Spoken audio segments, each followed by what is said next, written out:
Bienvenidos a un nuevo programa de Agentes 305. Con la producción y conducción del locutor hípico y publicista Carlos Morales. Nuestro invitado para este programa, don Eduardo Aspuro Sosa, entrenador, criador y jinete, leyenda del hipismo venezolano. Agentes 305 llega a ustedes por cortesía de Bets América 007. Juega, gana y cobra seguro el mismo día y sin comisiones con la mejor plataforma de apuestas deportivas para toda Latinoamérica. Montesacro Farm, donde criamos campeones desde Kentucky para Estados Unidos y el mundo. Agentes 305 llega a ustedes también por cortesía de EMBC USA, publicidad de marca, materiales promocionales y eventos especiales para todas partes del mundo a través de EMBC USA, soluciones creativas que impulsan su negocio. Finalmente, les recordamos que está prohibida la reproducción total o parcial de este programa sin el consentimiento de sus productores. El equipo de Agentes 305 se trasladó hasta la ciudad de Ocala, en el estado de Florida, para entrevistar en su propio hogar, desde las instalaciones del Aras Shangri-La, a una leyenda del hipismo venezolano e internacional. Estamos hablando de don Eduardo Aspuro Sosa. Gracias de antemano por el apoyo recibido por parte de su hijo Manuel, su señora esposa y todos sus familiares y amigos. Amigos Agentes 305, esto es un verdadero honor. ¿Qué mejor manera de celebrar el cumpleaños de una de las leyendas vivientes de este hipismo que todos amamos y adoramos de Venezuela y del resto del mundo, como lo es don Eduardo Aspuro Sosa? Hoy hemos tenido la oportunidad de estar en su casa aquí en Ocala, en el estado de Florida, en Estados Unidos, y hemos venido a compartir con todos ustedes su historia, sus anécdotas, sus éxitos, que son tantos que les recomiendo que tomen asiento, pónganse cómodos, agarren sus cotufas, agarren su bebida, todo lo que deseen acompañar, y los invito a disfrutar esta edición especial de Agentes 305, donde viven las leyendas del hipismo, nada más y nada menos que con don Eduardo Aspuro Sosa.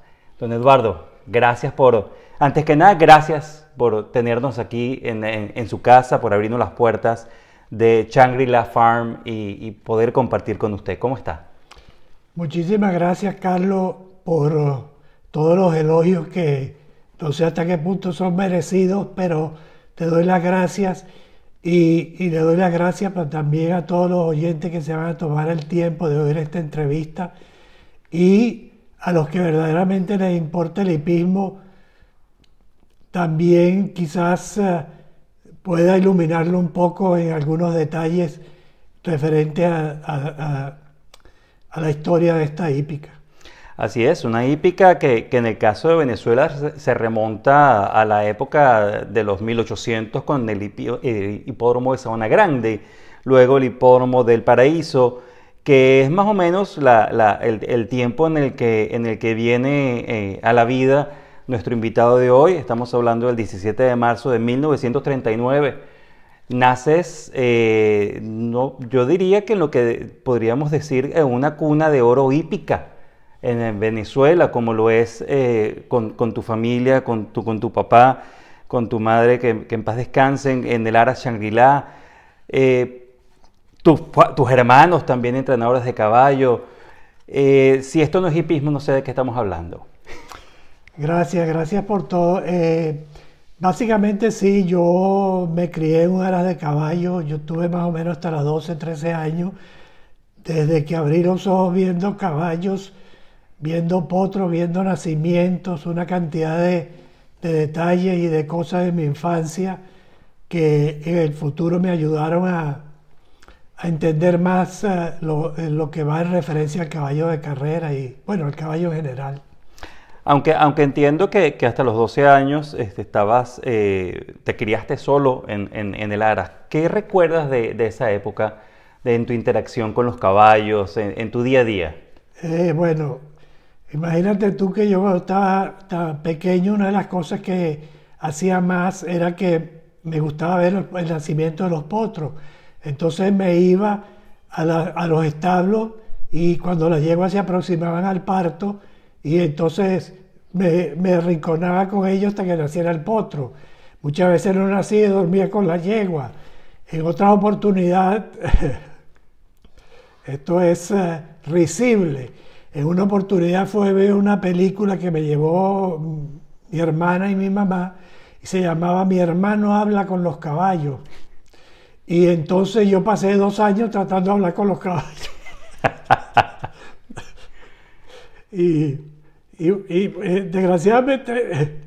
Desgraciadamente no me pude comunicar con ninguno, pero al menos traté.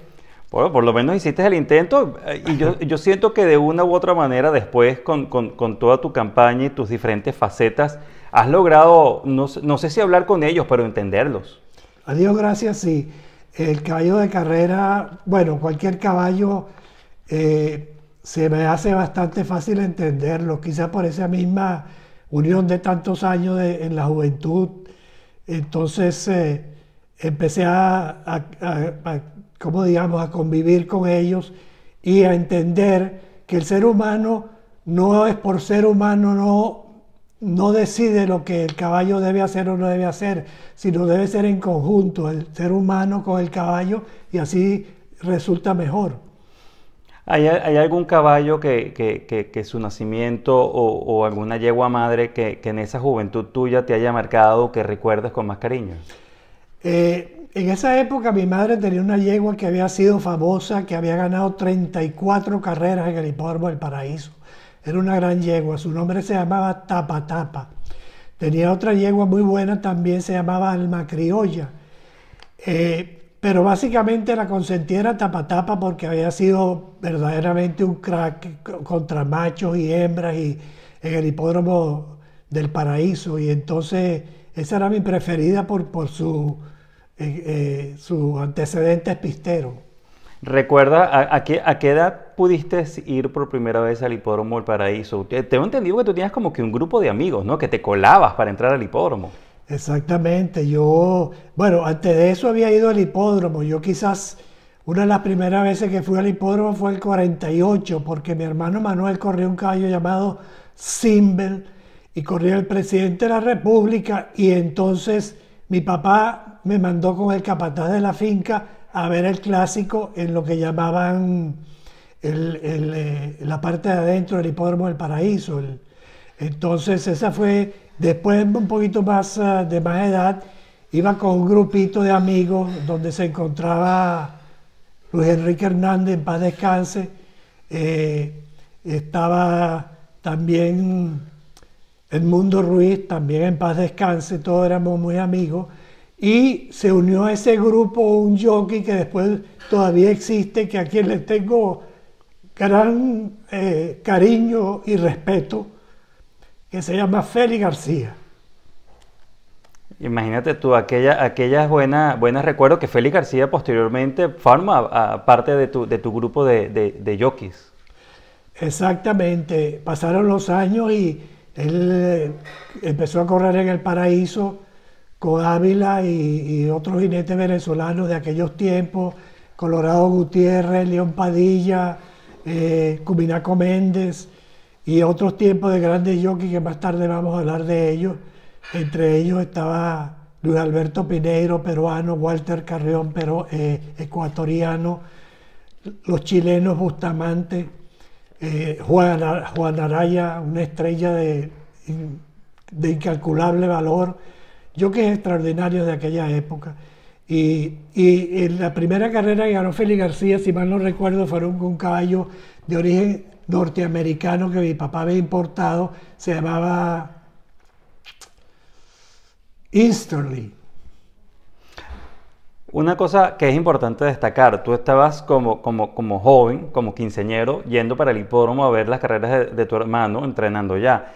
Eduardo es el menor de todos sus hermanos. Exactamente, somos 4 hermanos y yo soy el menor de todos, de los cuales queda mi hermana, que vive en la Argentina, casada con un criador de caballo argentino, y y yo que estoy aquí en Ocala. Ok, tengo entendido que tú te vas a Estados Unidos a estudiar en la Universidad de Miami y tienes un título de administrador comercial. Exactamente. Mi preferencia siempre fue con los caballos. Yo quería ser jinete. Mi mamá nunca me permitió ese sueño. Tu mamá habrá dicho, tú puedes hacer lo que tú quieras, jinete, no. Tú puedes hacer lo que tú quieras, pero tú tienes que estudiar primero. Aquí vine a estudiar en los Estados Unidos. Fui a la Universidad de Washington, D.C., en Washington, perdón, American University. Después fui a la Universidad de Miami, donde tuve un grado de administración comercial. Básicamente esos fueron mis estudios, de los cuales los aproveché en mi futuro, pero nunca practiqué en ningún trabajo, en ninguna compañía de eso. Entonces entiendo de que te gradúas y ya con tu título en mano te devuelves a Venezuela. Exactamente, me devuelvo a Venezuela y la verdad es que no quería buscaba trabajo, pero yo mismo ponía la piedra para que no me dieran el trabajo porque no quería trabajar en eso. Yo quería siempre los caballos, siempre soñaba con ser entrenador. Desgraciadamente en aquella época, como todas o muchas cosas en Venezuela, habían roscas y habían problemas. Y cuando traté de ser entrenador en Caracas, me dijeron que mi turno venía alrededor de 75 años después. Porque hay una rosca pues en aquella época donde no podía entrar ningún entrenador. Ese fue el problema, que tuve que ir a Maracaibo primero. Eso tengo entendido que fue la época en la que había muchos entrenadores que no eran venezolanos. Había muchos entrenadores venezolanos, pero después pasó a manos de entrenadores venezolanos y extranjeros que por alguna razón prohibieron la entrada de más entrenadores, ni venezolanos ni extranjeros. Eso se volvió una rosca ahí por muchos años, que después uno de los que la rompí, a Dios gracias, fui yo. Entonces, esto me da pie a que vamos a dividir la entrevista en 3 segmentos. Eduardo es un personaje que cuenta con una historia rica y vasta en aspectos que vamos a compartir con todos ustedes. Lo vamos a dividir desde el punto de vista de creador, lo vamos a ver también como entrenador y con su relación y su apoyo con los jockeys. Ya que estamos con la parte del entrenador, empecemos con este segmento. Viajas a la Olimpia, tengo entendido, en el año 63 por 1 año y medio. Sí, esto es... Yo siempre he sido un hombre muy afortunado. Todo esto se lo agradezco primeramente a Dios, después a mi familia que me ha ayudado siempre. Básicamente, esto es cosas del destino. Por eso le agradezco tanto a Dios de nuevo. Yo tuve un amigo en bachillerato que dejé de ver muchos años porque yo me fui a una universidad de Estados Unidos. Pero ese amigo que yo tenía siempre sabía de mi deseo de ser entrenador. Ese amigo se llama Humberto Lara Bustillos. Humberto Lara Bustillos tenía un tío que tenía caballos en Maracaibo y el tío quería tener un entrenador porque no estaba conforme con su entrenador. Humberto Lara me llama a mí y me dice: Eduardo, mi tío quiere un entrenador, ¿quieres ir a Maracaibo a entrenar caballos? Y yo no lo pensé 2 veces, casi que salgo corriendo para Maracaibo.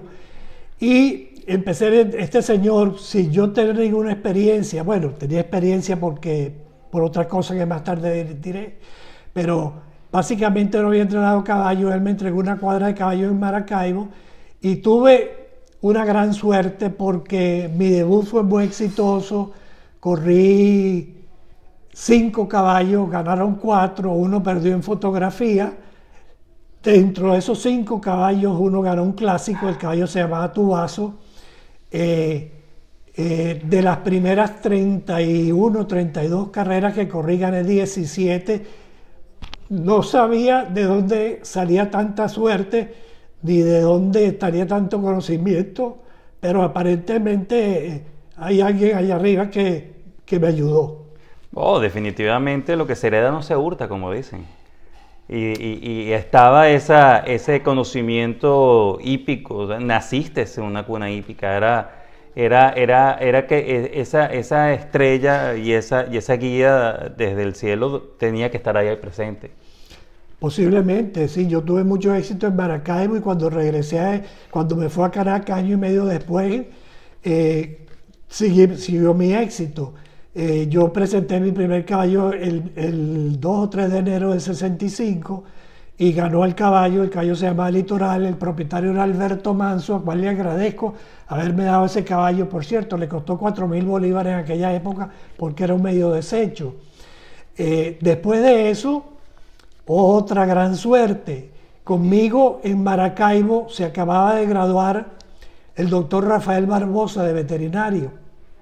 El doctor Rafael Barbosa viene para Caracas conmigo y es mi veterinario de 2 caballos, de 3 caballos. Un caballo que se llamaba Helsinki, que había traído de Maracaibo, que no sé si corrió o no, Litoral, y el otro caballo que no me acuerdo cómo se llamaba.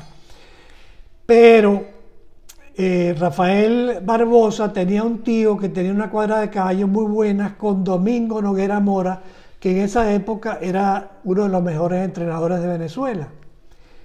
Domingo Noguera Mora, el tío le dice que me pase un caballo y él me pasa un caballo que se llamaba Amber. Amber era un caballo que este señor le tenía mucho al tío del Barbosa, mucho cariño porque era Ángel María Barbosa, se llamaba el señor. Entonces este caballo me lo pasa y a los 2 meses lo reaparezco, venían muchas malas figuraciones, lo reaparezco en un 5 y 6, está 99-1, yo llamo al dueño y le digo al checo, que al Barbosa, le digo, mira, dile a tu tío que este caballo no puede perder.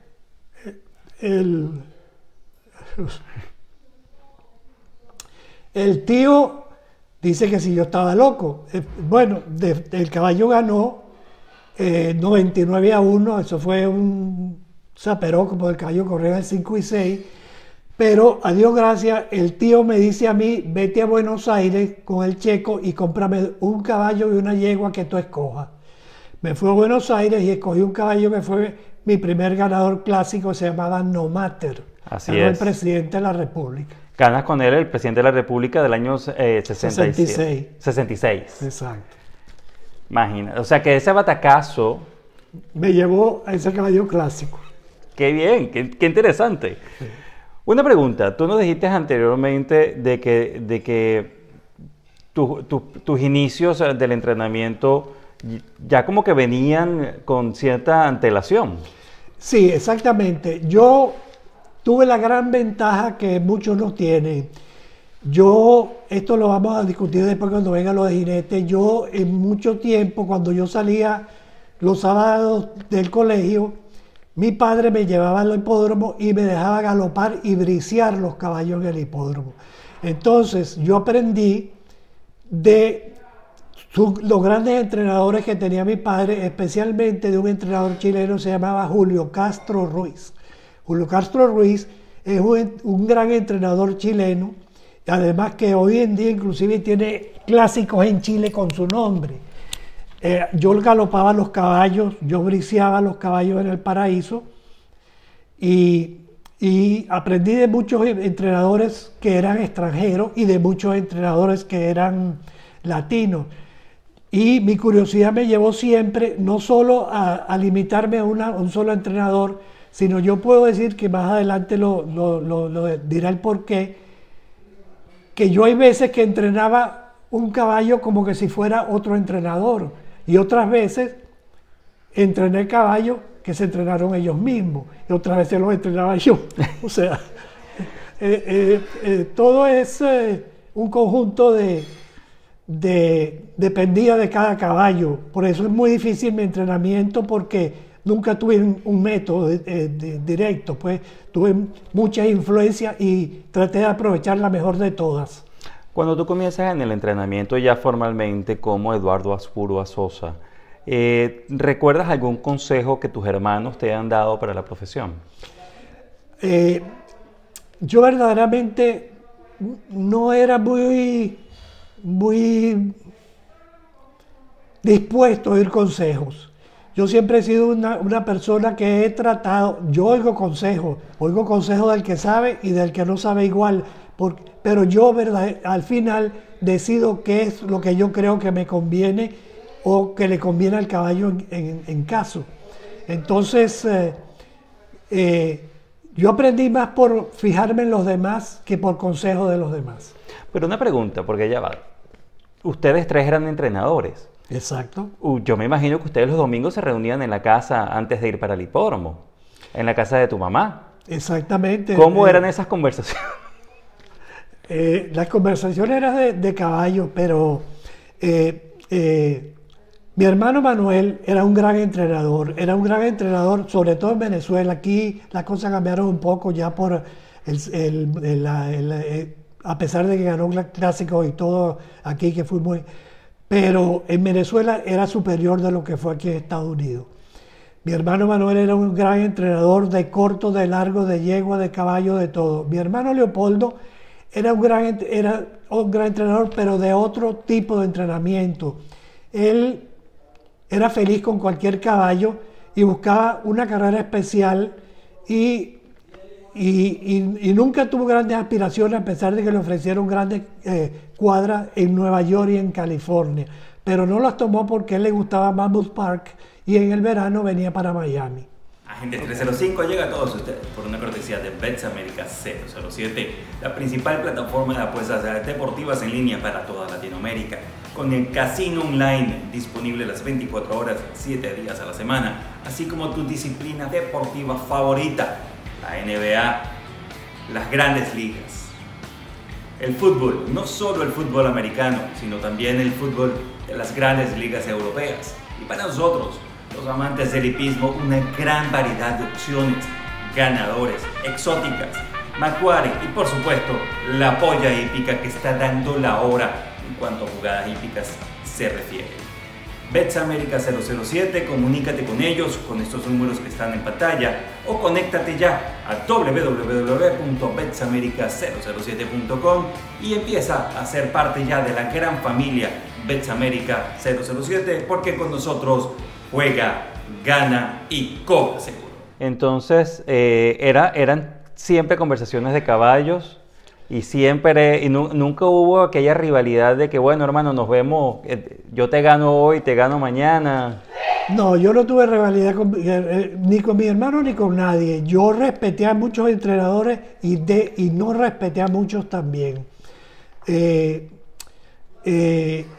Por ejemplo, cuando íbamos a un clásico, yo respetaba a Mil Arciades en la distancia, yo respetaba a Domingo Noguera en la distancia, y yo le faltaba el respeto a todos los demás, o a muchos de los demás, porque yo no consideraban que estaban a la altura de Mil Arciades, o de Domingo Noguera Mora, o de mi hermano Manuel.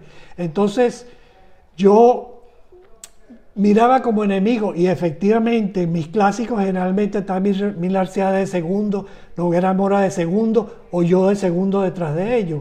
Pero no, muy difícilmente caía o perdía carreras importantes con entrenadores que no estaban en ese lote, pues en esa...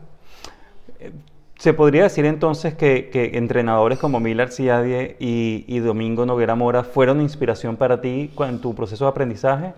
Yo aprendí de todo el mundo, pero por ejemplo de Mil Arciades te voy a dar un ejemplo. Mil Arciades para mí, como profesional en la pista, es imposible tener a alguien mejor que Mil Arciades en la pista. No digamos escogiendo un potro, porque nunca lo vi escogiendo ningún potro, ni digamos en la cría, porque nunca lo vi criar ningún caballo.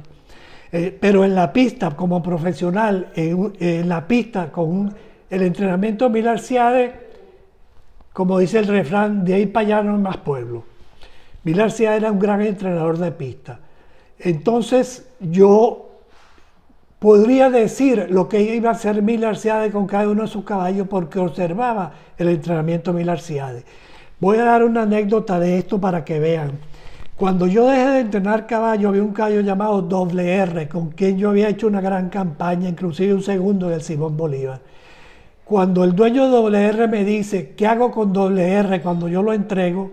Le dije, déselo a Millar Siade, porque yo siempre he entrenado este caballo como que si fuera Millar Siade. Mira, pero qué interesante. Y Millar Siade continuó una campaña muy exitosa con WR. Sí, porque ese caballo está acostumbrado a ese entrenamiento. Entonces, fue muy fácil para él. Si quizás hubiera cambiado, no hubiera sido tan fácil. Cada caballo es como cada persona. Unos aguantan todo y responden a todo lo que le hacen. Pero hay otros que cualquier cosa que no va con ellos, pues los echa a perder. No tienen, dejan de tener éxito, pues no se rinden, no se entregan. Has sido considerado y eres considerado como uno de los reyes de la efectividad en el oficio del entrenamiento de caballos en Venezuela. ¿Cuál consideras que era la clave que hacía esto posible en tu performance como entrenador de caballos? Mi problema, básicamente, mientras yo no sé, después que yo me fui a Venezuela, yo no voy a hablar de lo que no sé. Pero mientras yo estuve en Venezuela no hubo ningún entrenador que tuviera mejor efectividad que yo. Hubo un solo entrenador que se acercaba, que se llamaba Guillermo Andrade, que era un gran entrenador. Los demás entrenadores nunca tuvieron la misma efectividad que yo. Ni en eso, ni en caballos debutantes. En caballos debutantes yo sobresalí largamente sobre todos los entrenadores. Esto lo digo no con ánimo de ser humilde o no ser humilde, porque por ahí está mi esposa que no le va a gustar esta expresión porque dice que uno tiene que ser humilde. Pero básicamente yo debuté, la mayoría de los caballos, en general la mayoría de mis caballos debutaban ganando. La razón de esto es porque yo consideré que yo no corría para el público, yo corría para mí mismo, yo corría para demostrarme que yo podía triunfar en lo que yo hacía. Entonces, de eso viene ese sentimiento de hacer las cosas bien y de sobresalir en lo que estaba haciendo. Yo, por ejemplo, mientras los demás querían ganar una estadística, yo quería tumbar a un ídolo. Entonces, por ejemplo, cuando el caballo Torrejón fue a correr la primera vez, todo el mundo hablaba nada más de Torrejón. Y yo dije, este Torrejón va a llegar segundo, y llegó segundo de Siboney. Cuando el caballo Don Florestán, ganador del Simón Bolívar, un gran caballo, inclusive ganador clásico de 2 años en Inglaterra, fue a correr a Venezuela. Yo dije, este va a perder cuando fue a debutar. Cuando fue a debutar el caballo de Florestán, yo tenía una yegua llamada Scottish Dignity y yo la había preparado nada más para el debut de Florestán. Cuando fueron los dos a correr la primera vez, me acerqué a Catanese, el cual era muy amigo mío, le tengo mucho respeto. Me le acerqué y le dije, Vittorio, agárrate del rabo de mi yegua para que llegue de segundo. Y llegó de segundo. Siboney es una historia muy bonita, porque ahorita nos vamos a adentrar justamente a todos esos grandes caballos que entrenaste. Si quieres, comencemos un poco con Siboney. Siboney fue la segunda cría de una yegua que importé yo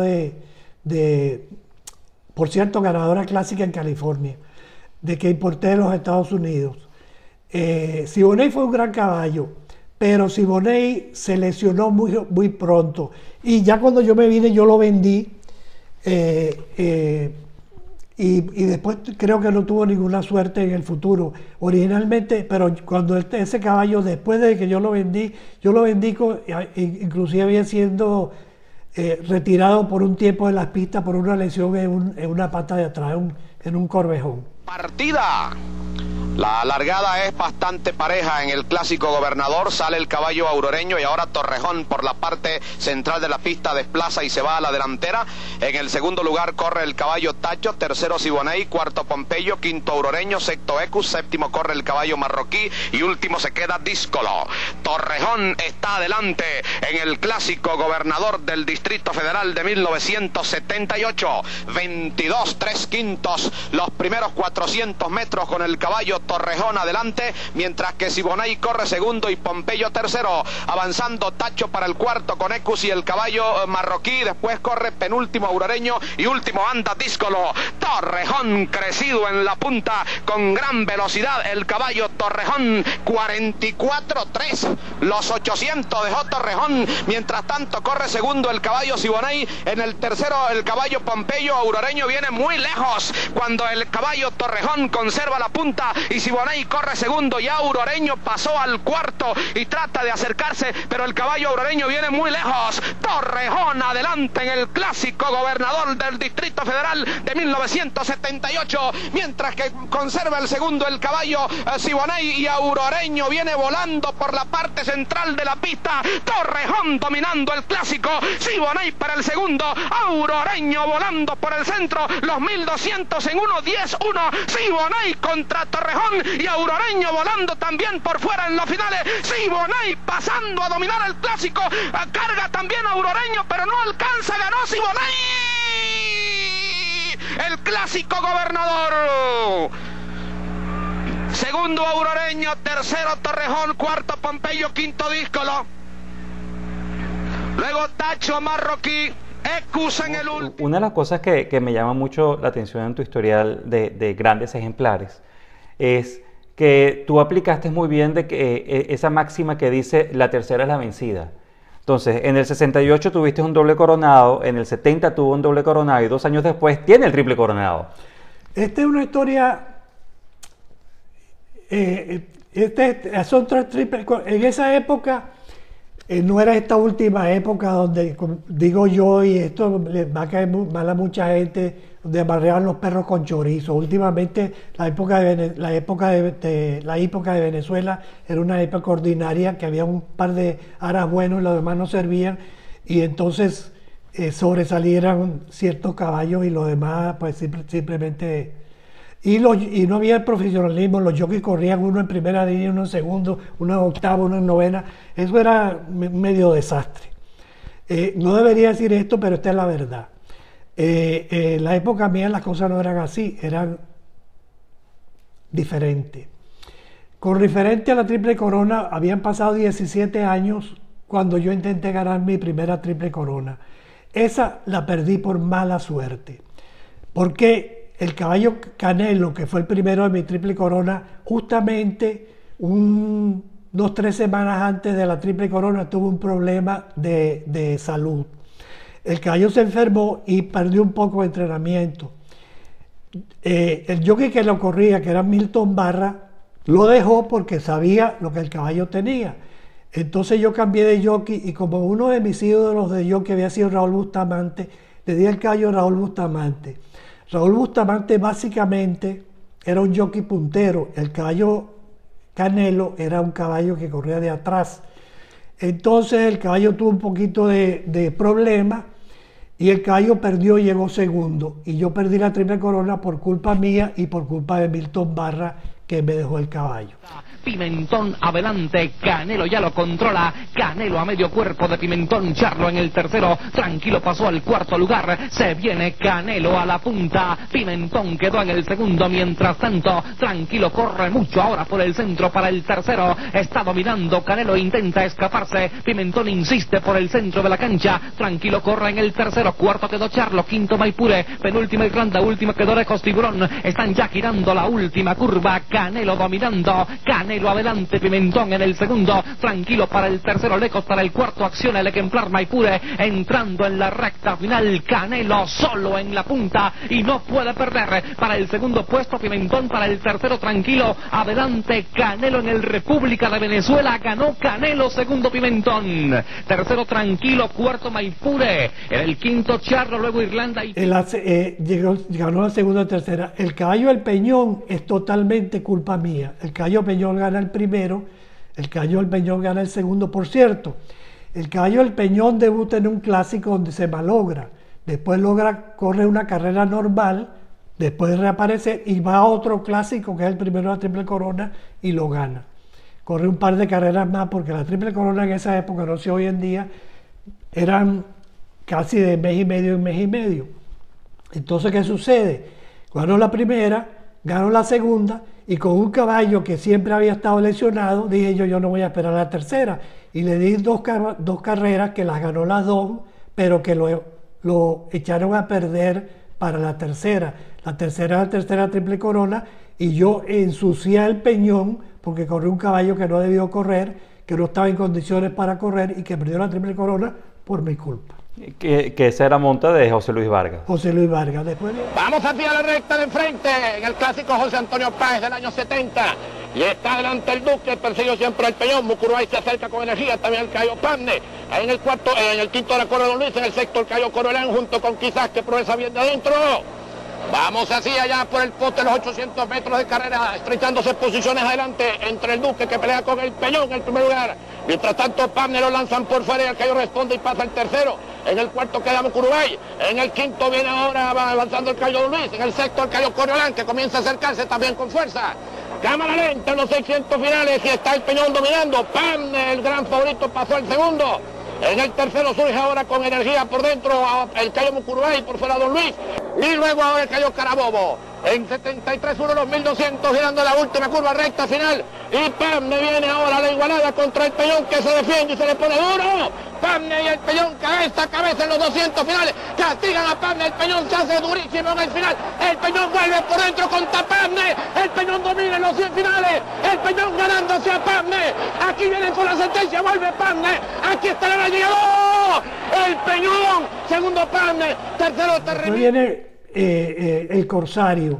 El Corsario lo había criado yo y entonces esta es la situación. Yo dije, estas dos en la tercera va la vencida. Yo voy a correr el caballo Corsario única y exclusivamente en las 3 de la triple corona. Y efectivamente fueron las 3 de la triple corona.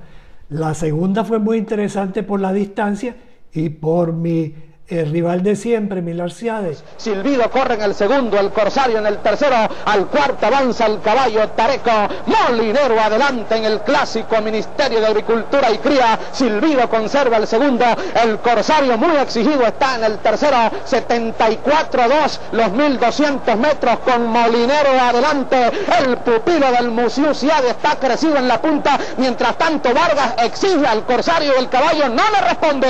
Entran en la recta final. Molinero adelante, insiste el Corsario, pero el pupilo del Musú se escapa en la punta. Molinero ganando el clásico Ministerio de Agricultura y Cría. El Corsario a la carga contra Molinero, pero el pupilo del Musú trae mucha ventaja. Domina Molinero la carrera, insiste el Corsario por fuera volando, pasando el Corsario y ganó el Corsario. Lo liquidó en los 20 metros finales. La tercera es otra cosa. La tercera yo tenía el mejor caballo en la distancia y le dije a mi jockey, óyeme, estos señores van a salir en 24 porque ellos no van a, y en 24 nosotros siempre salimos, así que vámonos para adelante de una sola vez a reventar este poco de caballo. Efectivamente, cuando ellos vienen a buscar la carrera ya tienen 50 metros de atropellada. Mi caballo está empezando a correr, ganó galopando. Así es, y conseguiste el segundo triple coronado del hipismo en Venezuela. El segundo triple coronado. Partida bastante pareja en el clásico República de Venezuela de 1972. Rápidamente el caballo Silbido por el centro de la cancha tratando de tomar la punta, lo persigue Tutankamen y también está atacando por el lado interior el ejemplar Cantaclaro para pelear por el primer lugar. Ahora Cantaclaro pierde posiciones y surge por la parte central Molinero, como también lo está haciendo el Corsario por el lado central junto con el caballo El Rebelde. Se vienen a pelear por el primer puesto el Corsario que va a la punta, el Rebelde que ocupa el segundo y Tutankamen el tercero. En el cuarto lugar avanza Rey Brujo, en el quinto Silbido, luego Tareco, Molinero, Azuán, después corre el Rescate y se queda Cantaclaro en el último lugar. El Corsario va adelante en el clásico República de Venezuela de 1972, 23 2/5, las primeras 400, el caballo Rey Brujo lo acompaña, muy bien contenido, mientras que en el tercer puesto corre el Rebelde, cuarto Tutankamen, En el quinto anda Tareco con Silbido, seguidamente Molinero, luego Azuán y se queda el caballo El Rescate penúltimo y Canta Claro completamente fuera de carrera en el último lugar. El Corsario adelante, el Corsario dominando la situación en el Clásico República de Venezuela, 74-3, los 1200 metros con el Corsario dominando a Rey Brujo. El Rebelde continúa muy bien colocado en el tercero, en el cuarto avanza el caballo Molinero por la parte exterior de la pista, están dándole caza al Corsario, tanto Molinero como el caballo El Rebelde, pero el Corsario vuelve a la pelea, sin embargo Molinero lo desplaza por la parte exterior de la pista y se va a la punta el pupilo del Musiusiadie. En el segundo queda el caballo El Corsario, Silbido avanzando por fuera para el tercer puesto con Rey Brujo, quinto El Rebelde, sexto anda el caballo Tareco, Molinero dominando el Clásico República de Venezuela, la milla en 101 un quinto, vuelve el Corsario a la pelea por fuera, Silbido corre muy bien colocado en el tercero, Molinero adelante, segundo el Corsario, tercero Silbido, Molinero dominando, pero el Corsario vuelve a la lucha por fuera cuando giran la última curva, entran en la recta final, el Corsario pasando por el centro, Molinero se resiste por dentro, están los dos cabeza a cabeza, domina el Corsario, viene Silbido para el tercero, el Corsario logrando la triple corona venezolana, no puede perder el Corsario con José Luis Vargas, aquí está el segundo triple coronado venezolano y ganó el Corsario. Porque aparte el Corsario tiene esa particularidad, no solo que lo entrenaste, sino que lo criaste. Claro. Cuéntame tú, ¿cómo fue ese envolvimiento y tu participación desde el punto de vista en la cría del Corsario? Yo tuve gran suerte y, bueno, tuve suerte y también lo aproveché porque estudié mucho sobre la cría. El Corsario, yo crié 3 caballos originalmente y los 3 fueron ganadores clásicos. El primero fue Acapulco, el segundo y el tercero fue Corsario y Soroa, todo ganador clásico. Soroa hasta récord de pista tenía, con 1600 metros con el Francisco Parra.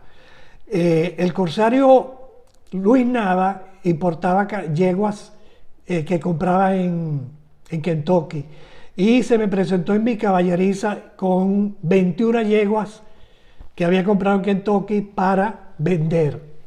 Yo vi el pedigrí de todas aquellas yeguas y le dije, bueno, yo te voy a comprar esta, y básicamente esa fue la madre del Corsario. Imagínate, o sea que desde el vientre ya tú tenías done deal. Uno no sabe el futuro, pero después hablamos de la cría de esto porque esto es muy interesante. Una cosa muy importante es que si tú lo crías y tú sabes lo que va a pasar con él y tú lo entrenas, entonces es una gran ventaja porque vienes de un pedigrí que tú sabes que es capaz de hacer a la realidad que está sucediendo en la pista. Así es. ¿Quiere promocionar su marca, su producto, su servicio? ¿Desea conquistar un segmento de mercado y busca cómo hacerlo?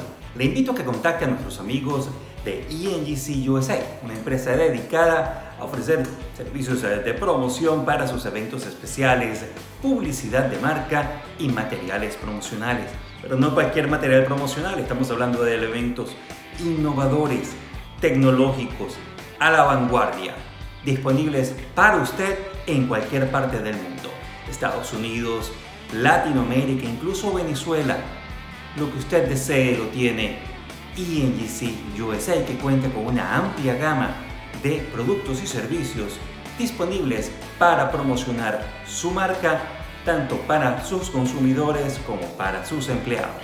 Contáctelos ya a través de su email o conéctese a través de su página web www.engcusa.com. ENGC USA, soluciones creativas que impulsan su negocio. Ya que hablamos del Corsario, me recuerdas también un potro dosañero con el cual ganaste yo me atrevería a decir que fue de hecho la única edición del Invitacional Juvenil del Caribe. Exactamente. Rodas. Sí, Rodas. El caballo Rodas fue criado, por cierto, por tu abuelo. Tu abuelo era el criador de Rodas. El caballo Rodas era un caballo precioso. Tuvo invicto hasta el día que me lo quitaron. Pues el caballo me lo quita, el caballo está invicto gana esa Juvenil del Caribe con José Luis Vargas. Creo que la favorita era una yegua panameña invicta que aparentemente era muy buena, pero el caballo hizo un galope. Que lo hace por dentro Rodas y Papaupa contra la representante mexicana. También va a la lucha Speedfire por la parte central de la cancha, representante de México. Rodas, el venezolano, dominando a Speedfire de México y a Papaupa. Estigia corre en el cuarto lugar, en el quinto Anamuya de la República Dominicana. Seguidamente corre Peligro segundo, también dominicano. Luego lo está haciendo Macarena, después el Corsario y Trucutru en el último lugar. Rodas, el representante venezolano, en 22, 2 quintos, los primeros 400. En el segundo corre Estigia de México, en el tercero Speedfire de México, cuarto Papaupa de Venezuela, quinta Anamuya de la República Dominicana y sexto el Corsario, pero Rodas se escapa en la punta en 46-1 los 800. Rodas, el representante de Venezuela para todo el mundo en el primer clásico internacional juvenil del Caribe. Mientras tanto, Peligro segundo, el dominicano, viene volando por el centro de la pista para el segundo lugar con el Corsario, dominando la situación. Rodas no puede perder, Rodas, y ganó Rodas de Venezuela. El caballo del Corsario, por cierto, llegó segundo. El Corsario, en mi opinión, era mejor caballo, pero estaba fuera de distancia. Este caballo Rodas era un caballo sprinter básicamente, y viene el problema de que yo le digo al dueño del caballo, cuando viene la primera carrera de un poco más larga, le digo al dueño del caballo: óyeme, yo no voy a escribir el caballo porque yo voy a escribir el Corsario, que es el caballo que gana. Y entonces él se molesta y se llevó el caballo a otro entrenador. El caballo corrió la carrera, creo que llegó entre los últimos y ganó el Corsario, pero no que llegó entre los últimos, sino por estarlo corriendo en carreras donde no debía correr, pues el caballo quedó en nada, quedó en un caballo ganador del clásico, un clásico importante internacional de joven, pues quedó en nada de más viejo, pues por cosas del dueño, me imagino. Sí, o sea, se quemó, básicamente. Se quemó, exactamente. Porque también hay un tema, y esto es algo que yo he insistido mucho en el programa con diferentes invitados, hay un tema que es importante siempre, que es un factor a tomar en cuenta, que es que los caballos, la psiquis del caballo es algo muy importante, y no sé si estás de acuerdo. O sea, cuando un caballo sabe que es bueno y se ve derrotado de una manera humillante, porque lo saben, obviamente que el caballo no es el mismo y tiene que recuperarse. Sí, mira, básicamente el hombre, desgraciadamente, o la mayoría de los hombres, no vayamos a decir todo pero la mayoría de los hombres cuando van a trato con animales, te dicen: yo soy el humano, yo soy el que pienso, yo soy el genio, y este es un animal que tiene que hacer lo que a mí me da la gana. Eso no funciona así, porque uno tiene que trabajar con el animal, uno tiene que hacer un equipo con el animal, trabajar los dos juntos. Si uno no trabaja con el animal, él no le va a dar a uno lo mejor que él tiene. Y cada animal es como cada ser humano, es diferente. Hay animales que uno puede darle con un martillo por la cabeza y al día siguiente se están riendo y están haciendo lo mejor que pueden. Pero hay animales que tú le enseñas el martillo y más nunca quieren hacer nada. Entonces uno tiene que saber lo que ese animal quiere y lo que ese animal es capaz de aguantar o no aguantar. Y eso, como dices tú, es de la cabeza, igual que el ser humano. El caballo tiene uno que ir con el caballo y de acuerdo a lo que él quiera, y lo que uno tiene que unirse a eso para sacar lo mejor entre los dos. De acuerdo contigo, 100%. Esto es un patrocinio especial de MasterBets 365. Juega ganador en la Dubai World Cup con MasterBets 365. Hablando de tantos caballos, está Bliss. Bliss es un caso. Bliss perdió una sola carrera, creo que un clásico que lo perdió porque se terminó de lesionar. El caballo Bliss, volvemos al asunto de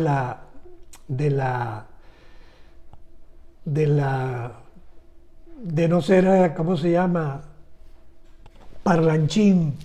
Pero de los entrenadores en Venezuela, el único entrenador que salía fuera de Venezuela a comprar caballos a todas partes fui yo. Bueno, algunos irán a la Argentina, algunos. Hablando de algunos, Domingo Noguera Mora estudió en la Argentina con un gran entrenador que se llamaba Juan Lapistoy. por eso me imagino yo que era tan bueno en la distancia. Porque ese entrenador argentino era maravilloso. Pero hablando ahora de comprar caballos, yo fui a Perú a comprar caballos, nadie iba a Perú, yo fui a Uruguay, fui a Argentina, Chile y terminé yendo a Inglaterra. Este caballo lo compré en Perú. La historia de este caballo es verdaderamente... El caballo me lo venden porque el caballo ha sido curado de tendón y ellos piensan que yo soy un indio, que yo vengo a Venezuela, que no sé lo que estoy viendo y que me van a vender un caballo pues que no va a aguantar nada. Yo veo el caballo, digo, aquí está mi caballo. El hombre me pide, porque había ganado muy buenas carreras en Perú, me pide $1.500. Cuando le voy a pagar los $1.500, el señor, me imagino que pensaría que me estaba robando o que no sé qué, o le daría vergüenza de venderme un caballo que él pensaba que su entrenador le había dicho que estaba lesionado, y me lo reba y me dice, no, dame $1.000 nada más. Esos $1.000 se convirtió en un caballo invicto que ganó inclusive el clásico y ganó 6 carreras seguidas y un clásico lo perdió y fue cuando se lesionó de nuevo. Ese es un gran caballo, Gliss. Hay un tema bien interesante que tú estuviste involucrado en 2 victorias clásicas de empates. Entonces vamos a hablar de la primera, que es Fasciner, en la selección Fedearas. Si tú me hablas de Fasciner, te voy a decir la verdad, no me recuerdo mucho de Fasciner porque yo gané varias pollas. Fasciner no es de los animales de mi predilección. Mi manera de entrenar es un entrenamiento básicamente fuerte. Yo prefiero un caballo pasado de entrenamiento a un caballo corto de entrenamiento. El caballo corto de entrenamiento tiene más opciones de lesionarse que el caballo pasado de entrenamiento. El caballo pasado de entrenamiento, el problema está que si el entrenador no sabe hasta qué punto puede apretar el tornillo o la tuerca, entonces viene el problema que el caballo se pasa y pues pierde la carrera. Pero si uno sabe hasta qué punto puede apretar eso, entonces yo tuve mucho éxito con 2 años porque sabía hasta qué punto podía apretar. Fasciner fue una yegua de esas yeguas, igual que otra yegua que llamaba Ginebra, que creo que llegó segundo en una de esas carreras, que sin ser un gran animal, estaba mejor que los demás o igual que los demás porque estaba bien entrenada, pero no porque tenía las cualidades de ser un gran animal. Okay. Entonces, esa es la historia de Fasciner. El primero es el clásico selección de Fedearas para potrancas de 1976. Prueba ganada en empate por la yegua Fasciner, que la vemos en el 5º lugar, cayendo muy fuerte en los tramos finales, y Venturita, que ocupa en estos momentos el tercero. 2 animales que al principio de la prueba no contaban y que deciden en un empate el selección de Fedeara de 1976. Fíjense cómo ambas yeguas, Venturita por dentro y Fasciner por fuera, empatan la prueba. Entonces este empate nos lleva a tu primer Simón Bolívar. Bueno, ese es otro gallo canta, como dice. El caballo Senador era un crack. El caballo Senador, en mi opinión, era en esos momentos uno de los mejores milleros del mundo. Digo millero porque el caballo Senador básicamente era un sprinter, pero un sprinter tan bueno que uno podía hacer con él cualquier cosa, y además de que era bueno, era manso. Era muy fácil de entrenar porque, vamos a ponerlo de esta manera, el caballo Senador, yo gano los sprinters en 1200 metros y casi lo gano de punta a punta. Y cuando voy al Simón Bolívar, cambio el entrenamiento y lo corro de atrás. Todo el mundo dice que tú estás loco, que vas a correr atrás, pero Senador corrió, no de atrás, colocado, y ganó y empató el Simón Bolívar. Tanto mejora mucho desde el fondo para el quinto lugar Paraje junto con el caballo Cinnamon dominando Senador, pero Paunero se le viene encima. Paunero, el pupilo de Ciadi, dominando la situación contra el caballo Senador. Mientras tanto en el tercer puesto está corriendo Alex Scott y al cuarto viene Paraje. Senador por fuera y Paunero por dentro, se escaparon los dos en la punta. La milla en 97.4, Paunero por dentro, Senador por fuera, los dos cabeza a cabeza. Paunero dominando el clásico Simón Bolívar. Senador insiste en la pelea. Paunero por dentro, vuelve Senador por fuera en los finales. Se defiende Paunero, insiste el caballo Senador. Paunero se defiende por dentro, pasando Senador y ganó Paunero. El empate de Simón Bolívar a mí me dejó con un sabor amargo. ¿Por qué me dejó con un sabor amargo? Porque el jockey del caballo, que es que es un gran amigo mío, tenía una gran confianza en el caballo y pase lo que pase, el caballo va a ganar.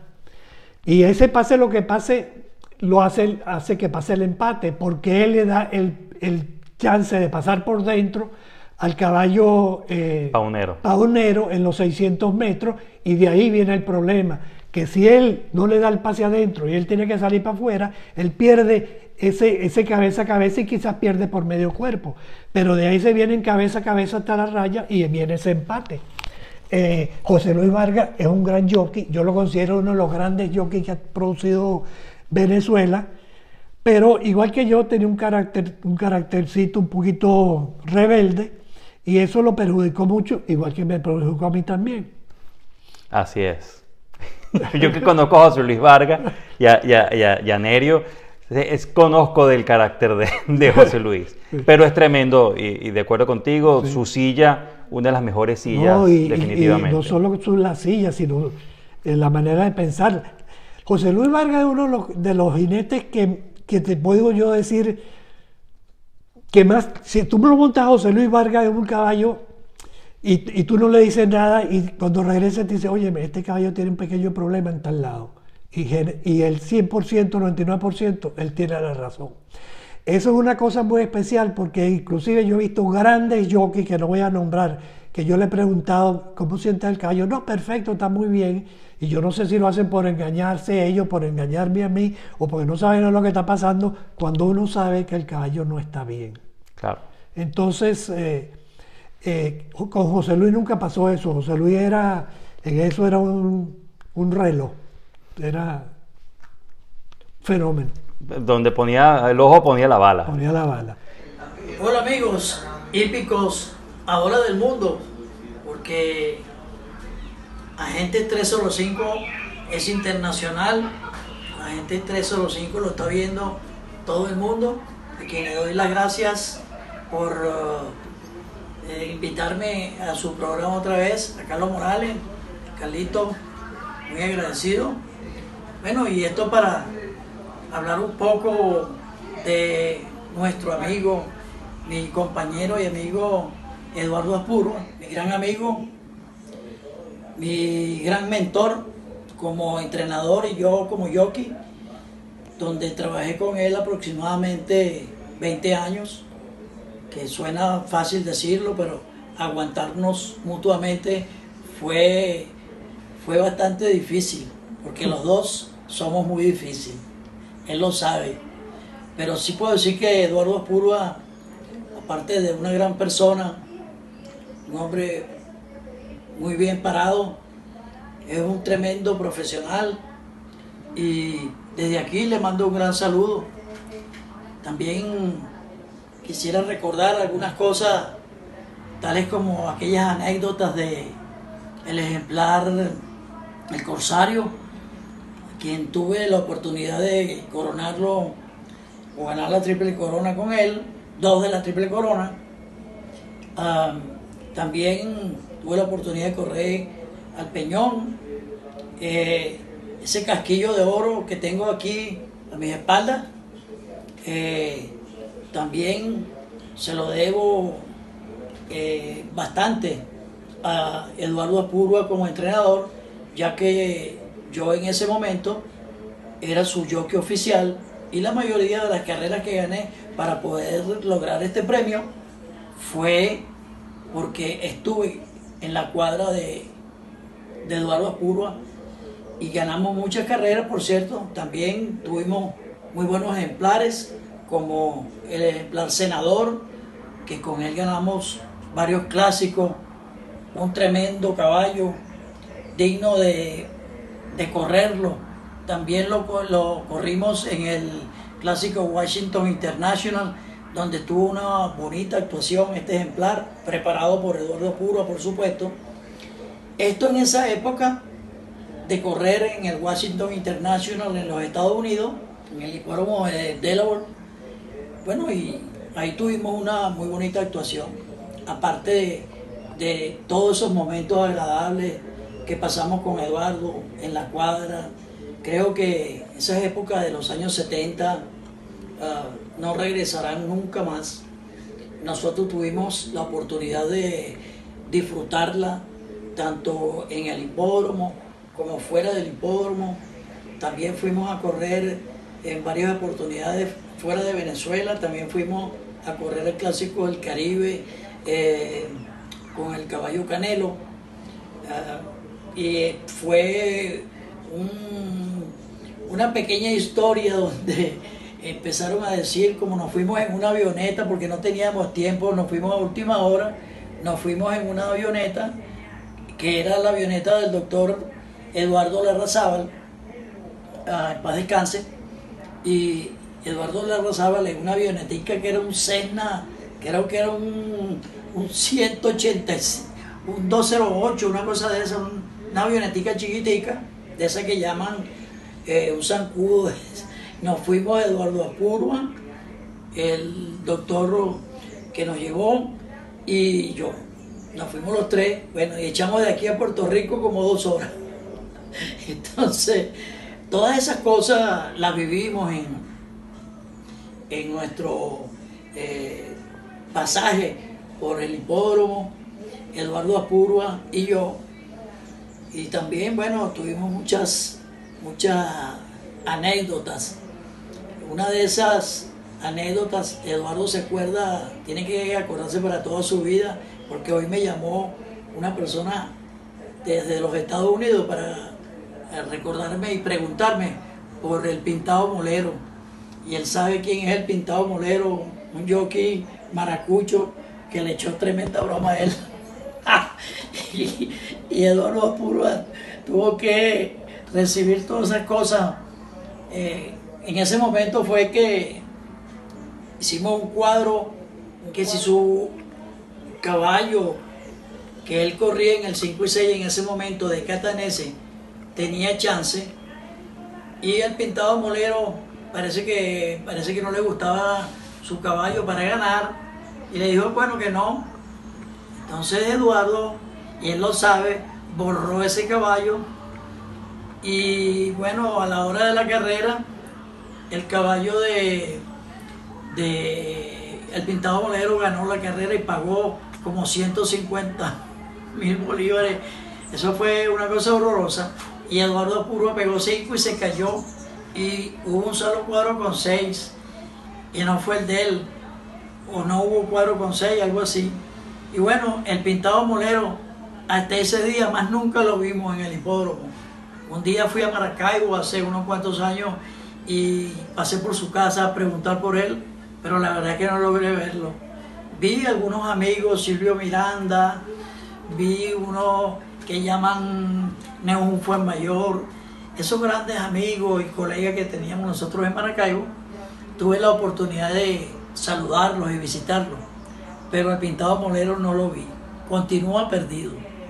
Y Eduardo sabe de ese cuento, espero que se ría cuando lo vean. Así pues, nuestro querido entrenador Eduardo Apurua, quien hizo una tremenda historia en el hipismo venezolano, ahora pues se ha dedicado, o tiene bastante tiempo dedicado a la cría de purasangres en la Florida, con bastante éxito, como él siempre está acostumbrado, e inclusive por intermedio de sus hijos, Eduardito Apurua y Manuel, que siempre han estado de la mano de su papá. Entonces, bueno, en este momento que me encuentro en nuestro país, quiero mandarle un gran saludo a Eduardo Apurba y que sepa que siempre lo recordamos, siempre lo recordamos con mucho cariño, ya que él es una gran persona, y bueno, que siga disfrutando de su hacienda en la Florida. Bueno, quiero aprovechar esta oportunidad para mandarle un gran saludo a mi amigo, mi hermano Eduardo Apurba, a su familia, a su señora, y bueno, a todos los que han hecho posible que Agentes 305 sea un éxito.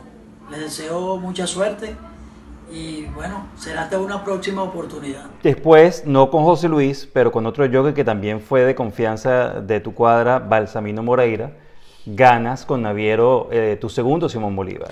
Sí, bueno, Naviero es un caso muy especial. Naviero es un caballo, la gente se va a reír de esta anécdota. Yo voy a empezar con una yegua llamada La Pacle. A mí me entregaron una yegua empezando a entrenar caballos, se llamaba La Pacle. Esa yegua era muy rebelde y hacía lo que le daba la gana. Y yo dije, yo no voy a pelear con La Pacle, que ella haga lo que le dé la gana. Y yo los sábados nada más me la entrenaba. Yo le decía, Jockey, móntate y haz lo que ella quiera. Y el sábado yo la trabajaba lo que yo pensaba. Esa yegua, que era un desastre en manos de no sé qué entrenador, se convirtió en una yegua y ganó varias carreras seguidas conmigo. El caballo Naviero fue algo igual. El caballo Naviero se lesionó de potrillo y por su lesión quedó con bastante mal genio. Como quedó con mal genio, yo no quería pelear con él, entonces yo, todo el resto de la semana, menos el sábado, yo le decía al jockey, móntate a tobar, móntate y haz lo que el caballo quiera. Y eso es lo que el caballo quiera, era que él daba una vuelta larga, que él daba vuelta y media, que él daba vuelta y cuarto, cuando quería parar se paraba y yo no, como que si no existiera. El sábado yo lo trabajaba lo que yo creía que debía trabajar para terminar la carrera. Esa es la razón de por qué Tobar no monta el caballo, porque Tobar, que lo trabaja todos los días, pensaría, este caballo está mal entrenado. Y él trabajaba también o galopaba mucho al caballo WR, y entonces él prefirió, a pesar de que yo le dije el ganador es Naviero, él prefirió montar WR. Y ganó Naviero y segundo WR. Así es. Entrenándose solo. Entrenándose solo. Él sabía lo que hacía. Sabía lo que hacía. Sabía mejor que yo. O sea, ustedes hicieron un muy buen equipo. Exactamente. 200 en 1-12-3. Naviero dominando a WR. En el tercero continúa el caballo Pánico. Cuarto Papi. Quinto Niso. Sexto el Pañuelo. En el séptimo avanza el ejemplar victorioso. Octavo corre Feudal. Novena Trampa. En el décimo viene corriendo ahora Popeye con Agresivo. Luego el caballo Sendero. Después Enemigo en los últimos puestos. Ébano y el ejemplar Volcán. Naviero adelante, pero WR, su propio compañero de llave, se le viene encima. La milla en 1:38.3. WR contra Naviero. En el tercer puesto corre victorioso. En el cuarto viene avanzando ahora el ejemplar Niso y también Pánico junto con la yegua Trampa e igualmente el caballo Feudal. Naviero dominando, pero deberá contener el avance de su compañero de llave WR, que corre mucho por la parte central de la pista. Naviero dominando el clásico.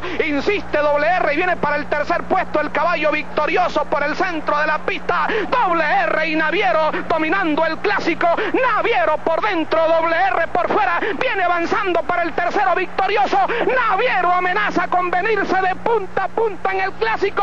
Naviero les gana de punta a punta el clásico. ¡Ganó Naviero! Segundo WR, tercera Trampa, cuarto victorioso, quinto Popeye, luego Enemigo, Ébano, Niso, Agresivo, Pánico, Feudal. Más de 30 años de experiencia y ubicados en el corazón de Kentucky, Monte Sacro Farm ofrece servicios completos en reproducción y cría de caballos pura sangres de carrera, asimismo asesoramiento para la compra y venta de puras sangres. Liderizado por el Dr. Oscar Benavides y este año incorporándose el Dr. Milton López Benavides, Monte Sacro Farm ha sido la cuna de grandes campeones, como las múltiples ganadoras de grado clásica y millonarias, Winsharp, Seattle Smooth, Dutch Road. Seattle Smooth was bred in Kentucky by Dr. Oscar Benavides and Darling. Así como Spawn to Run, ganador de la Breeders' Cup Dirt Mile 2019.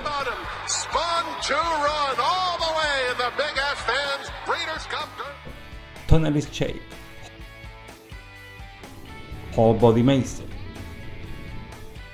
Moni's Sean Charlotte, Miss Can Be Wrong, Letrusca, Maybe Wicked, entre muchos.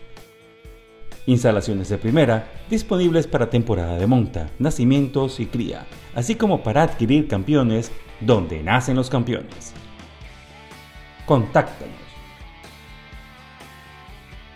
Montes Agro Farm, desde Kentucky, brindando experiencia y pasión de calidad para su pura sangre. Mira, una de las cosas que me gusta también de tu campaña en Venezuela es, como dije hace un rato, es los niveles de efectividad que tú tienes. Y eso te llevó a, en conjunción con Tovar, a quien mencionas, a obtener la victoria en la estadística del año 76. Bueno, ese es otro caso. Mira, Tovar, empecé mi caballeriza. Tovar es el recogebosta, vamos a ponerlo de la caballeriza. Tovar vive en mi caballeriza. Él vive con un amigo también íntimo que se murió, que se llamaba Pausides. A quien yo le tengo mucho cariño, por los dos, por Pausides y por Tovar, toda mi vida he rezado por el alma de ellos hasta el día de hoy. Y lo voy a seguir siendo, que quizás ni en su familia lo hagan. Amén.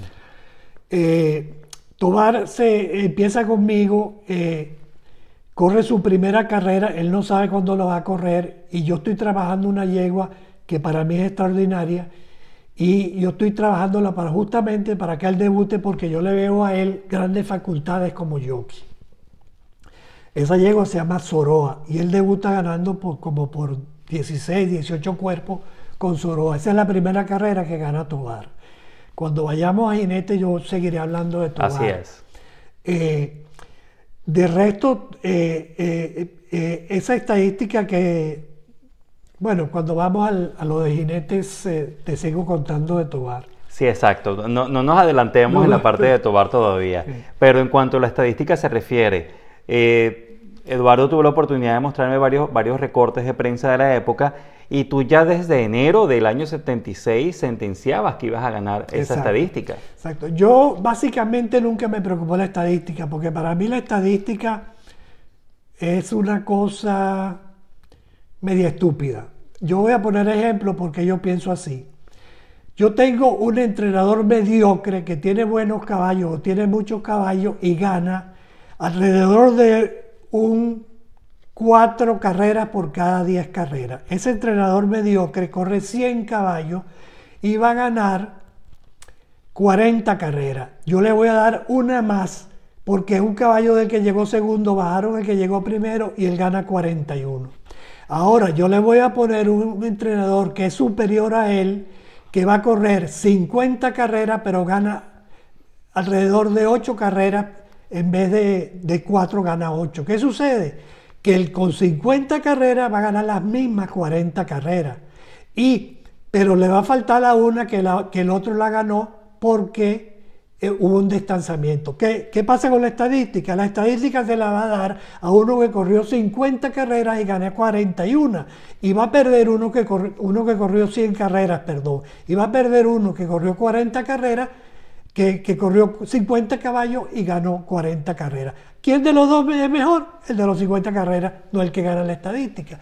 Por esa razón a mí la estadística nunca me importó ni nunca me impresionó. Pero, de todas maneras, yo traté 3 estadísticas. La primera estadística la traté porque Vittorio Catanese, que era muy amigo mío, iba muy desprendido en la punta. Llevaba como 40 carreras. Y se me metió en la cabeza y digo, yo le voy a ganar la carrera, la estadística a Vittorio. Y empecé a entrenar para la estadística y a recortarle ventaja. Y mentira, él me ganó la estadística y me la ganó por 14 carreras. Le desconté como 20, pero me ganó por 14.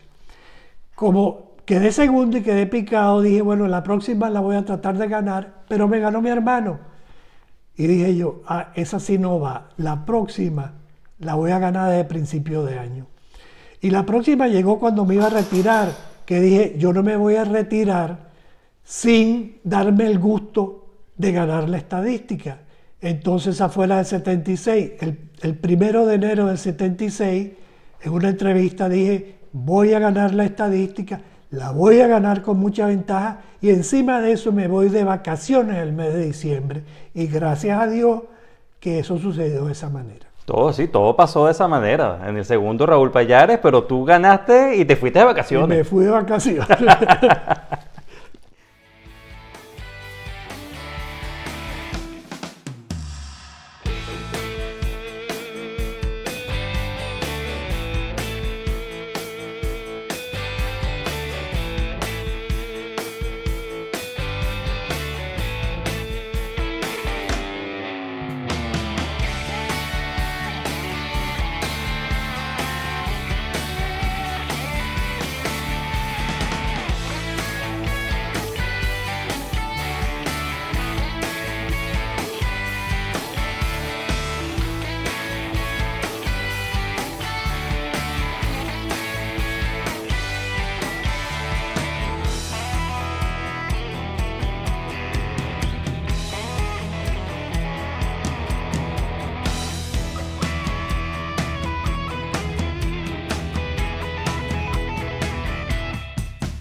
Ganas entonces la estadística del año 76. En ese periodo de tiempo en el que tú estás allá, varios entrenadores o potenciales entrenadores fueron aprendices de tu cuadra. Entre ellos destacó, según tengo entendido, Agustín Bezara. Sí, yo tuve 3 entrenadores aprendices. Yo tuve el primer entrenador aprendiz, un hombre sumamente inteligente, en paz descanse, que tiene un hijo entrenador. Ese entrenador se llamaba Gustavo López Quevedo, el cual le tenía gran aprecio. Ese fue mi primer alumno. Su primera campaña le fue muy bien. Gustavo, como era muy inteligente, era muy porfiado también. Mi segundo fue Nerio Vargas. Ese fue el segundo porque era hermano de José Luis. El tercero fue Agustín Bezara. De los 3, el que más fuerte tuvo fue Agustín Bezara, porque Agustín Bezara heredó mi caballeriza y ya empezó con un equipo armado y todo eso, y le fue extremadamente bien. Yo diría que los 3 son muy buenos, los 3.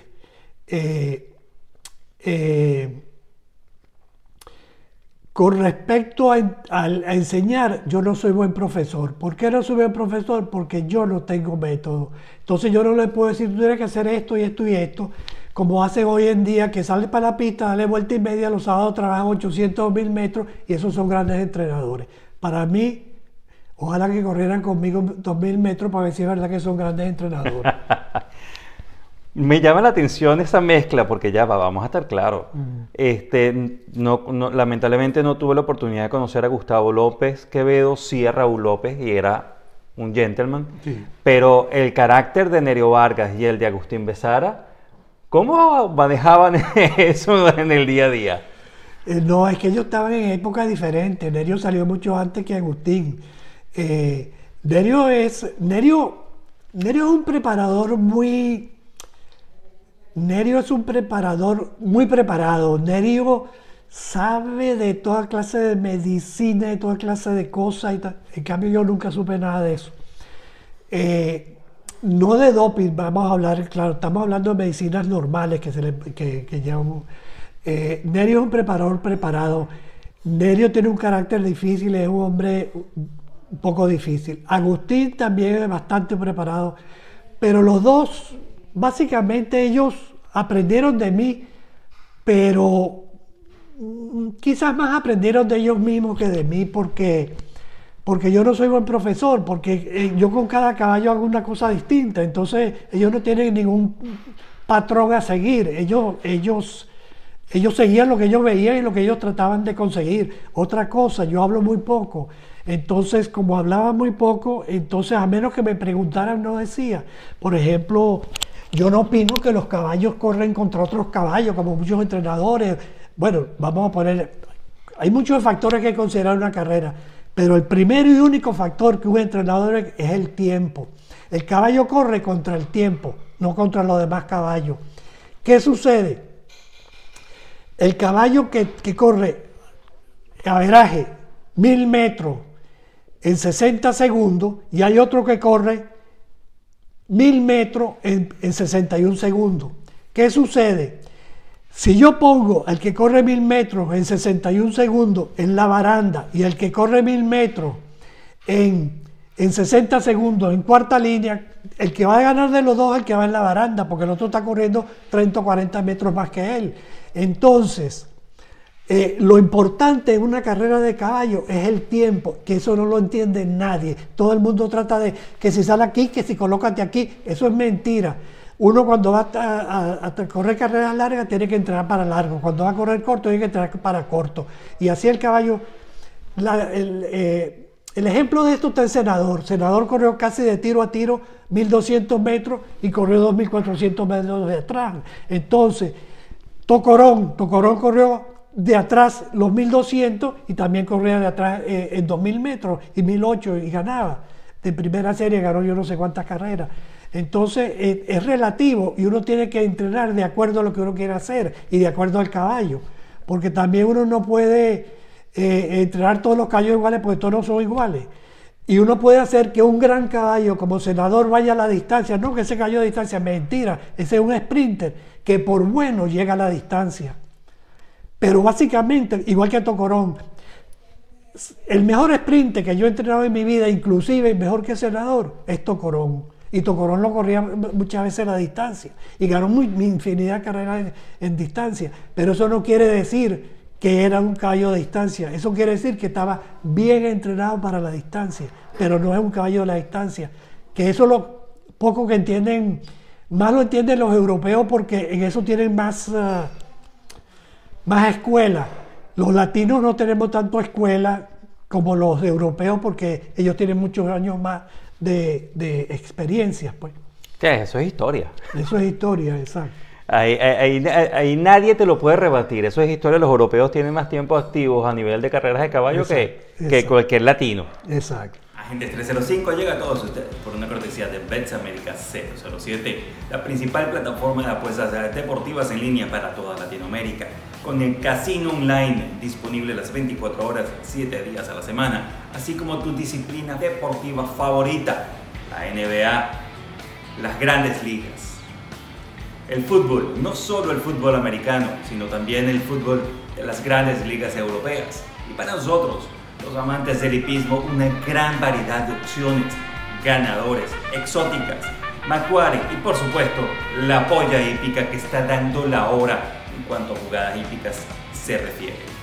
Bets America 007, comunícate con ellos con estos números que están en pantalla o conéctate ya a www.betsamerica007.com y empieza a ser parte ya de la gran familia Bets America 007 porque con nosotros juega, gana y cobra seguro.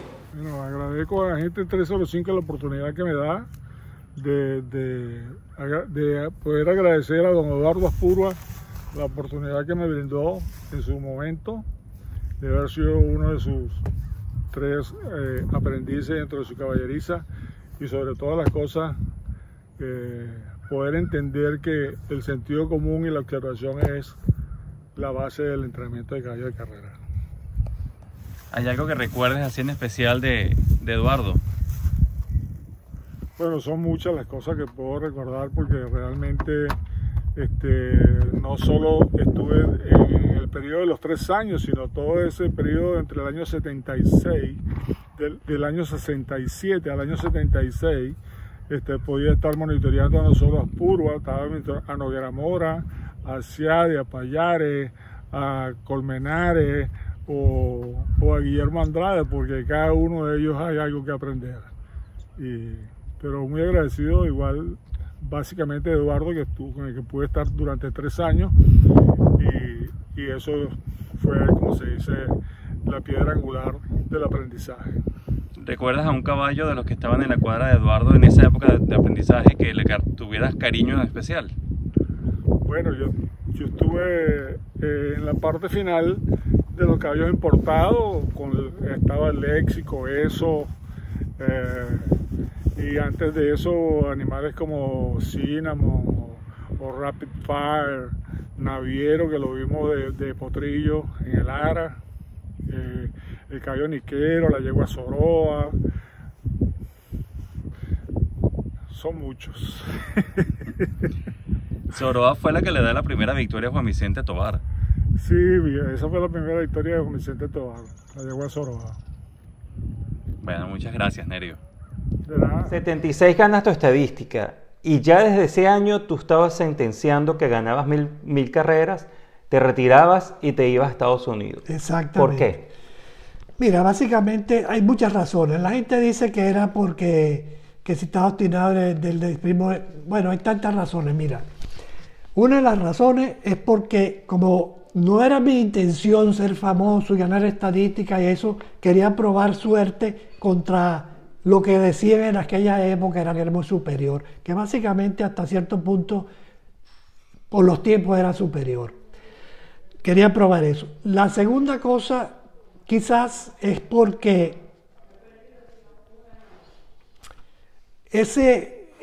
había estudiado aquí, había ido a muchos hipódromos, había visto correr muchos caballos, inclusive venezolanos aquí. Vi correr a Millar Ciade, por ejemplo, con el caballo Petare, ganarle al caballo del año que era su Ordance, si no me equivoco, en Hialeah. Entonces yo dije, ¿por qué no lo voy a hacer yo también? Vi a entrenadores como Ángel Pena ganar aquí y después ganar en Francia grandes carreras. ¿Y por qué yo no voy a hacer lo que hace Ángel Pena? O mejor, porque Ángel Pena en Venezuela no me ganaba a mí muchas carreras. No digo que Ángel Pena es un entrenador, no me vaya a interpretar mal. Quizás yo tenía mejores caballos que él. Grande Pena fue un gran entrenador y su hermano todavía era el líder de las estadísticas en Argentina. Otro gran entrenador, el hermano de Julio Pena. Pero, bueno, me estoy extendiendo en entrenadores, pero era difícil. Y la tercera razón es porque Venezuela siempre ha habido, bueno, yo creo que hoy en día en todas partes, pero Venezuela siempre ha habido grupitos y ha habido roscas y ha habido cosas que a mí me chocaban y me hicieron como huir de Venezuela. Yo voy a decir una cosa que posiblemente le va a caer mal a mucha gente, pero lo voy a decir igual. Te voy a decir, por ejemplo, yo gané un clásico, creo que de la Triple Corona. Cuando vino el representante del directorio a entregarme el premio, me preguntó que en qué en qué país había yo comprado ese caballo. Estamos hablando de un clásico de caballo venezolano y los que mandan el hipódromo, que dónde había comprado, que si lo había comprado en Argentina. Dios mío. ¿Me entiendes? Otra cosa que te voy a decir, por ejemplo, que en Venezuela suspendieron un jockey. Ese jockey lo suspendieron porque salió a pelear al caballo Torrejón, que era los propietarios eran del directorio, era el vicepresidente del directorio. Entonces, como el caballo estaba supuesto a ganar a juro, mi hermano hizo una cosa que lo hacen en todas partes del mundo, que es poner vulgarmente un conejo a poner una velocidad anormal para que el caballo que luche esa velocidad se canse y tratar de ganarlo de atrás. Eso fue lo que pasó con el Torrejón. Lo salieron a pelear, el caballo no tuvo suficiente garra para aguantar la pelea y el empuje de los de atrás y perdió. ¿Y qué sucedió? Le dieron un año de suspensión a un jockey que no tiene nada que ver con eso, sino cumpliendo instrucciones de un entrenador que lo mandó a hacer. Lo lógico hubiera sido que el caballo Torrejón, al ver que sale ese caballo en velocidad, pues yo me quedo tranquilo y lo dejo correr delante y que se reviente el solo. Pero no, como es de alguien del directorio, entonces no, hay que suspender al pobre hombre que de eso vive y de eso come por un año. No. Aparte, hay otro tema que también tuve la oportunidad de ver en los recortes de prensa, que es que tú, y estamos hablando del año 78, fuiste víctima de un intento de que te durmieran una yegua. Exacto, esa es otra de las razones. El hipismo se empezó a echar a perder muy antes. Yo pensaba que no iba a durar tanto como bueno, hasta no dura, pero que aquella belleza de hipismo iba a ser más limitado. Y esa fue una de las razones también de irme. La primera vez que trataron de dormir un caballo fue una yegua mía que era muy favorita, que se llamaba Ruta G. Yo me dirigí al presidente del hipódromo a decirle que, por cierto, en mi opinión, es el mejor presidente de hipódromo que ha tenido, que era Mario Mauriello. A pesar de que tuve muchas diferencias con él y que me trató verdaderamente, no sé, en paz descanse o todavía está vivo, que no me trató con justicia. Pero fui a casa de él y le dije todo lo que está pasando aquí, vamos a ver si lo paramos. Y el tipo más bien me dijo que le habían dicho que yo era un tipo muy jugador y que los rumores que había, que yo jugaba a los caballos, y yo le dije, bueno, mire, a mí también me dieron los rumores que el primer jugador que hay es usted. También le contesté así porque me molestó un poco aquello. Entonces, bueno, eso es agua de otro costal. Pero ya había empezado ese hipismo a deteriorarse en ese sentido. Y yo dije, esto no va a durar mucho sin que termine de echarse a perder y yo me voy, porque esa no es la manera no es lo que yo pensaba, lo que yo soñaba como entrenador, pues, y como hípico. ¿Quiere promocionar su marca, su producto, su servicio? ¿Desea conquistar un segmento de mercado y busca cómo hacerlo? Le invito a que contacte a nuestros amigos de ENGC USA, una empresa dedicada a ofrecer servicios de promoción para sus eventos especiales, publicidad de marca y materiales promocionales. Pero no cualquier material promocional, estamos hablando de elementos innovadores, tecnológicos, a la vanguardia, disponibles para usted en cualquier parte del mundo. Estados Unidos, Latinoamérica, incluso Venezuela. Lo que usted desee lo tiene ENGC USA, que cuenta con una amplia gama de productos y servicios disponibles para promocionar su marca, tanto para sus consumidores como para sus empleados. Contáctelos ya a través de su email o conéctese a través de su página web www.engcusa.com. ENGC USA, soluciones creativas que impulsan su negocio. Esto es un patrocinio especial de MasterBets 365. Juega ganador en la Dubai World Cup con MasterBets 365. Y entonces te vienes a Estados Unidos con un récord de más de 1000 victorias en Venezuela, una estadística, 2 Simón Bolívar, un triple coronado, 2 doble coronado. Llegas a Estados Unidos, tuviste una campaña prolífica hasta finales de los 90, mediados de los 90. Entre tantas victorias, ganas el Pan American Handicap grado 1 con mi selecto. Sí. Los Estados Unidos fue una decepción para mí. Fue una decepción porque yo venía de malcriado, vamos a ponerlo de esa manera. Yo venía de la comodidad y de hacer lo que me daba en gana, vamos a ponerlo de esa forma, a algo que no estaba preparado mentalmente para eso. En los Estados Unidos hay que viajar de hipódromo en hipódromo, que tiene que montar todos los caballos en un camión, que tiene que llevar esto, que tiene que viajar para allá a los 3 meses, tiene que irte para otro lado. Ya eso me empezó a molestar. Después entonces viene otro problema en los Estados Unidos, que es que cuando tú no tienes caballos importantes, eres el punching ball, vamos a ponerlo de esa manera, de los entrenadores importantes.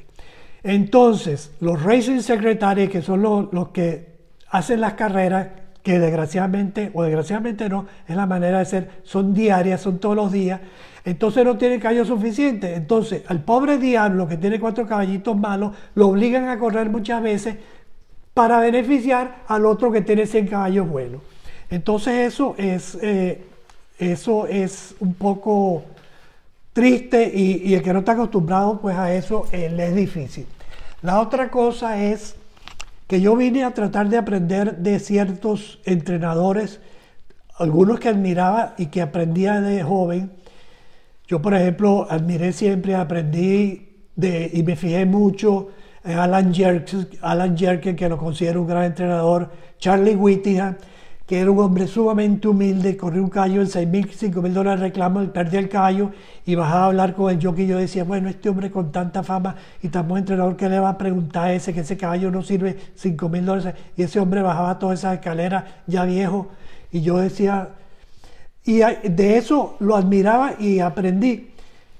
También me desilusioné cuando fui a grandes entrenadores y los fui a buscar, a aprender de ellos, y me fui a California a aprender para ver qué es lo que hacía, y sucedió que el entrenador nunca estaba en la cuadra, que estaban los assistant trainers, que nada más venía cuando venían los dueños ricos, porque lo que tenían eran grandes caballos de grandes precios, eso. Y entonces nunca estuve feliz entrenando caballos, y cuando me salió 2 o 3 caballos buenos que tuve, entonces sí le ponía el alma. De resto, verdaderamente ni me importaba. O sea, podríamos decir que te empezaste a desencantar de la profesión del entrenamiento de caballos ya una vez que te habías radicado 100% aquí en Estados Unidos. Exactamente. Yo aquí entrené a intervalos, nunca entrené seguido. Entrené al principio creo que 1 año seguido, después dejé, después me hizo regresar un caballo mi selecto porque estaba aquí en la finca y lo veía galopar y yo decía, este caballo va a ser un caballo de primera, y entonces lo fui a entrenar y fue un caballo de primera. Después mi hermano me dijo, entrena este caballo que yo lo amancé y me parece que era un buen caballo, que era el caballo Calte, que estaba corriendo carreras inferiores y se convirtió en uno de los grandes caballos de la grama de Estados Unidos. Pero yo entrené 2 caballos inclusive mejores que esos 2. Uno de un propietario venezolano que se llamaba Osío. El caballo se llamaba Pearlescent. Es una historia muy cómica, pero cómica no, triste hasta cierto punto. El caballo Pearlescent es un caballo gramero y lo debuto en la grama, cambian la carrera a la arena porque hay lluvia y lo tengo que correr. Y le digo al jockey, no te preocupes, déjalo correr lo que a él le dé la gana y no lo force porque él no es un caballo de arena. En la segunda carrera viene el caballo y tengo que ir al dentista. Llego justo al hipódromo a la carrera y el caballo ha sucedido lo mismo. Ha habido lluvia, ha venido la carrera, la han cambiado a la arena, y le digo al jockey lo mismo, no le hagas nada porque este caballo no lo vayas a mortificar porque no es un caballo, es un caballo de grama. La tercera carrera, esta es la importante, es un clásico, creo que grado 1, no me recuerdo bien qué clásico era, creo que era el mismo Pan American, creo.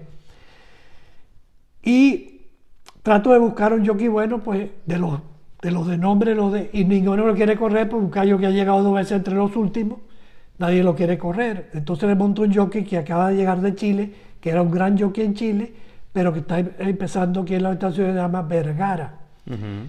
Y el caballo tiene problemas entrando al derecho y el caballo pierde en fotografía. Pero lo cómico de esto es que el caballo está 99-1 en la pizarra, tiene $505 a ganadores, $500 son míos y 5 de un propietario mío. El caballo perdió a cabeza. Pearlescent, yo creo que ese hubiera sido el mejor caballo de la grama de Estados Unidos. ¿Y el segundo ejemplar? El segundo ejemplar ganó muchas carreras lesionado, se llama Oro y Plata, ese lo crié yo. Ese corrió alrededor de no sé cuántas carreras, unas 10, 11 carreras y ganó 8, 9, no sé cuántas. Inclusive corrió una de las carreras del Breeders' Cup, de esas que hacen adicionales, y con muchos tropiezos llegó tercero a cabeza. Ah, wow. O sea, tenía muy clase. Buen caballo, llamaba Oro y Plata. Oro y Plata. Y ¿qué te hace, aunque puedo entender después de todo lo que hemos conversado, tomar la decisión final de hasta aquí llegué a nivel de entrenamiento?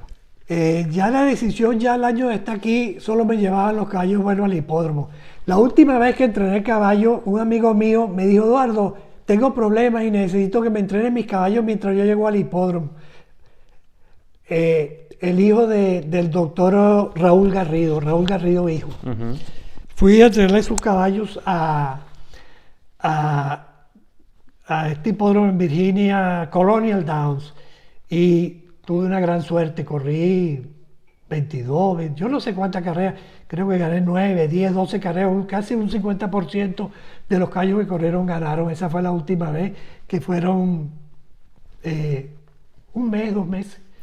Antes de eso había entrenado una yegua en Nueva York, que dijeron que la corrí 4 veces, ganó 2, y después también de Raúl Garrido, también dejé eso por la mitad, una yegua muy buena, pero después era muy delicada de mano, y entonces eso fue, y de resto esporádicamente iba al hipódromo, pero no, nunca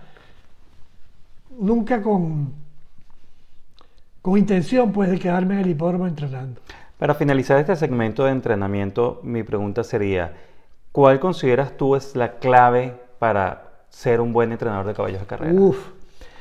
Eso es sumamente difícil, porque para ser un gran entrenador de carrera, además uno no tiene que nacer con los caballos, porque yo he visto grandes entrenadores que no nacieron con caballos. Yo creo que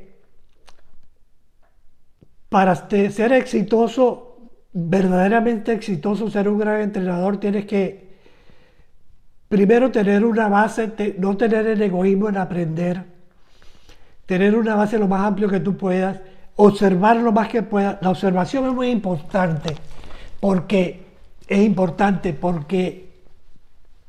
en el entrenamiento de caballo es un arte, no es una ciencia. Una ciencia te dice 2 y 2 son 4 y este es un jamón, 2 y 2 son 4. El entrenamiento de caballo es como una pintura. Hay unos que dicen que es bueno, otros que dicen que es malo, cada uno tiene su opinión. No es objetivo, es subjetivo. Entonces, ¿qué sucede? Que es muy difícil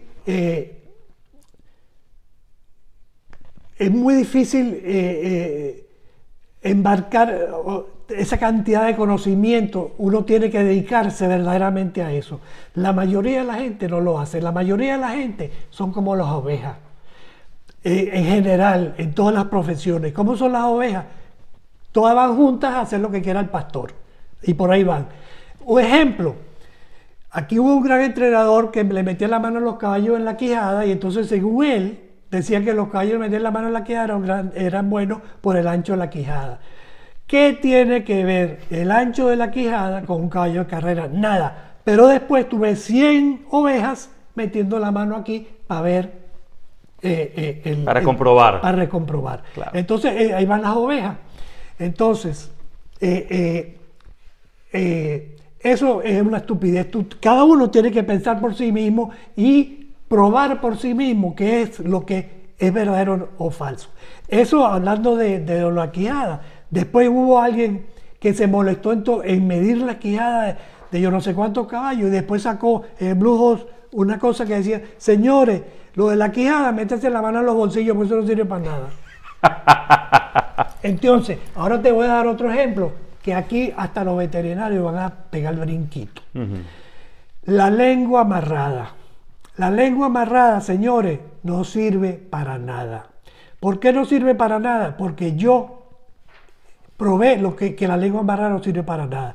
Yo no digo que para el humano la lengua amarrada, que si el caballo se oye menos el ruido, que si cuando un caballo tiene problemas de garganta, la lengua amarrada no lo hace si lo hace mejorar será una cuarta, será 10 centímetros, si lo hace mejorar. Yo le voy a explicar por qué. Porque yo, cuando veterinario me decía o alguien me decía hay que amarrarle a un caballo, yo se lo amarraba cuando el caballo no tenía chance, para ver si hacía un milagro. Claro. Un milagro, ese milagro nunca me dio. Cuando yo decía este caballo no puede perder, yo le aflojaba la lengua y el caballo ganaba. Entonces la lengua amarrada, a mí nadie me convence que eso sirve para nada, sino para humillar al pobre animal que lo tienen amarrado con la lengua. La otra cosa es esto: ¿por qué la gente no me cuenta a mí del que llegó último, penúltimo, tras penúltimo, octavo, con la lengua amarrada, porque nada más se fija en el que ganó. Así es. ¿Me entiendes? Entonces eso no tiene valor. Ni que lo diga quien lo diga. Eso no existe. La lengua amarrada no tiene para nada. Listo. Y con eso terminamos la primera parte, que es la parte del entrenamiento, y ya regresamos con la faceta de criador de nuestro invitado Eduardo Aspuro Sosa. Ya venimos con más de Agentes 305, donde viven las leyendas del hipismo.